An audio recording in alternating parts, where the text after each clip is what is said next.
मनीगाछी थाना अंतर्गत पुते गांव के रामनंदन सिंह समेत 3 लोगों को मारपीट कर घायल कर दिया गया।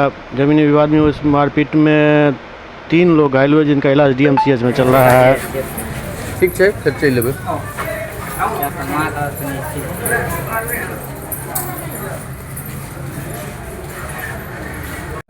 रामनंदन सिंह कहाँ घर हुआ? पुते। क्या हुआ था आपके साथ? हमारे साथ में मारपीट किया था। रात में आए हैं, डंगाने लग गया, ऊपर से मारपीट करने लग गया। कौन कौन लोग था? रघुनाथ सिंह था, उसको पूरा फैमिली के साथ था, दियादबा जितना था रघुनाथ सिंह का सब था। मेरा पिता के नाम है छट्टू सिंह। थाना आया था? हाँ, थाना आया था, मनीगाछी थाना। किस लिए मारपीट हुई?